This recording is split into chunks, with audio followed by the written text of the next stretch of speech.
you looking for some super easy rainy day activities for your young toddler?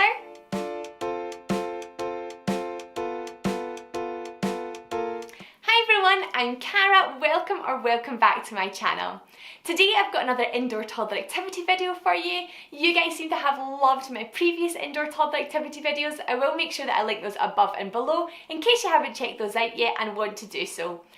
We are still in full lockdown here in Scotland, which means that we are having to entertain our 21-month-old son indoors as much as possible. We don't have a garden, and to top it off, the weather in Scotland over the past week has been absolutely abysmal, so we have been spending so much time indoors.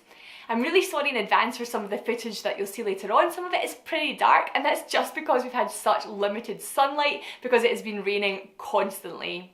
I'll also link the time for when I talk about each activity below in the comments in case you're looking for something in particular, and I've definitely saved the best for last, so make sure that you stick around until the end. I make 2 videos about being a toddler parent a week, so if that's something that interests you, please hit subscribe. It's completely free, make sure you'll never miss a video, and helps to support my channel. So let's get started with 9 more indoor rainy day activities that are perfect for young toddlers.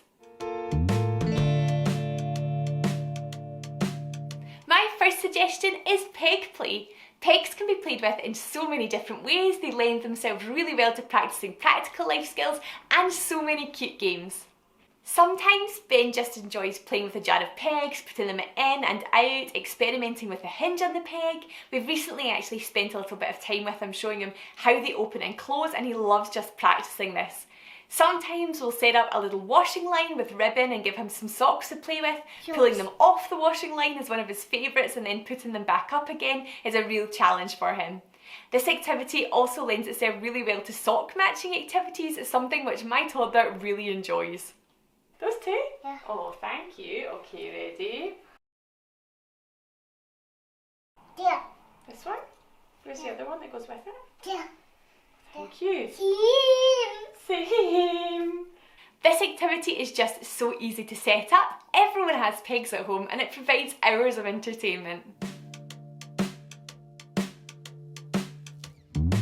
For activity number 2, all you need is something that will make a small tunnel. Sometimes we use our rainbow stacking toy, sometimes we use cardboard boxes with holes cut out the middle, and sometimes we just use paper and masking tape taped over to form an arch. Then you need some small toys like animals, balls or cars, and I always set this one up in our hall. This lends itself really well to independent free play, as toddlers can just use them as they wish. Push cars or balls through the tunnels, use them as barns or caves for their animals. Again, this is an easy one to set up. It's also one which we just leave out over the course of the day, and Ben can just keep going back to play with it as he wishes. So I feel like everyone knows that toddlers love a den. We make several different types of den for Ben, but his current favourite is when we use the cushions from our sofa to build a little square den in the corner. He will genuinely spend hours playing with it, hiding inside it, putting his animals inside it, and he especially loves it when I make the animals knock at the door and ask to come in. He really loves the coziness of this one and currently loves hiding, so it just ticks a lot of boxes for us just now. Knock, knock, knock. Hello, can I come in? Yeah. I feel like however you make a den, it will always be a hit. However, recently we've discovered the amazing fun that can be had with a hammock. To make the hammock, I use my baby wearing wrap because it's strong and long, but any long strip of fabric would absolutely work for this too. We clear everything away from the table and then loop the wrap around it. We then tie a knot at the top, and I'll leave a link below to the knot tying YouTube video which we used because I wanted to make sure that the knot would hold. Then Ben can swing, chill, read a book and generally just play getting on and off the hammock. He's actually getting much better at doing this himself now too. This one is so cool, and again is something that can be left up over the course of the day that a toddler can use if and when they want. In my first toddler activity video, I mentioned how much Ben loved rice sensory play and how it kept him engaged for hours, but I also said that it makes a big mess. I have recently discovered the solution. Putting Ben inside a big box that came with an Amazon delivery. This activity does need some construction toys and some Rice Krispies, but it is equally as effective with some kitchen equipment instead of the toys.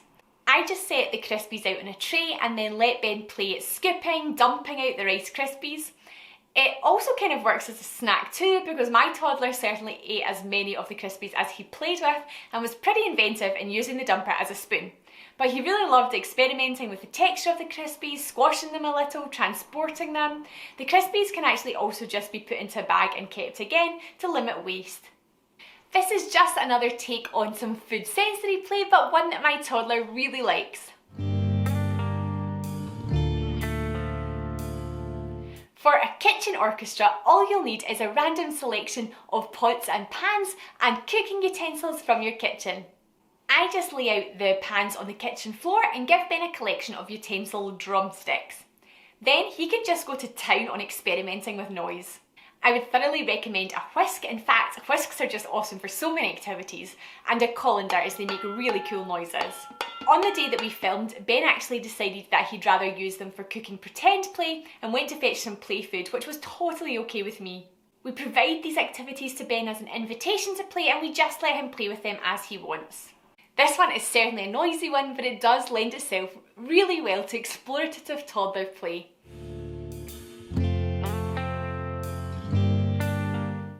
Dry pasta is so versatile and can be used for so many activities. I do know that some types of pasta are a little bit scarce at the moment, but hopefully that's short-lived. I'm going to mention a few of our favourite dry pasta activities. Spaghetti and a colander is probably Ben's favourite. It is as simple as it sounds. He sticks the spaghetti in and out of the small holes on the colander.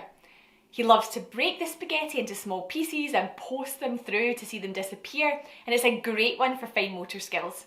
I've also seen people do this with pipe cleaners instead of pasta, but I actually think it would be far more difficult for him because they're bendy to get them in and out. Another activity needs Play-Doh straws and a pasta with holes in it like penny or rigatoni.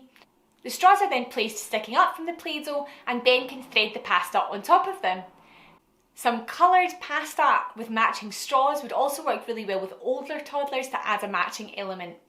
On this occasion, Ben decided it was more fun just to stick the pasta into the Play-Doh, so we just rolled with it. I actually think this is just because he's totally loving Play-Doh at the moment. I actually made a Play-Doh activities video last week, so I'll link that for you as well in case you want to check that out. And finally, we sometimes use a shoelace in some pasta. Ben can thread the pasta onto the lace to make a little necklace. I do add a straw with some tape to the top of the lace just to make it a little bit stronger. It is quite a fiddly activity for him at the moment.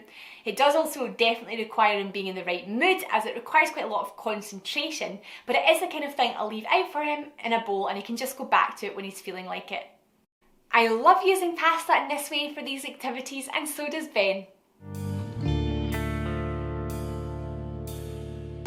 So the animal washing I am marketing to you today as an indoor activity is one that we do indoors, but it is definitely a messy one. So if you do have access to an outdoor space, I would definitely recommend using it. I actually don't mind a bit of mess, but this one is really at my limit. All you'll need are some plastic animals or cars or dishes and get them dirty with some mud. Then Ben was challenged with cleaning them up in the kitchen sink. I cut up some small sponges for him out of a larger kitchen sponge and then put some washing up liquid in a little egg cup. He loves this activity and it does keep him entertained for a really long time as he wants to repeat it again and again. He especially loves getting the animals dirty again after cleaning them. This is another great one for his fine motor skills. Occasionally he does need help just to hold the animal while he's scrubbing it so that it doesn't fly all over the place.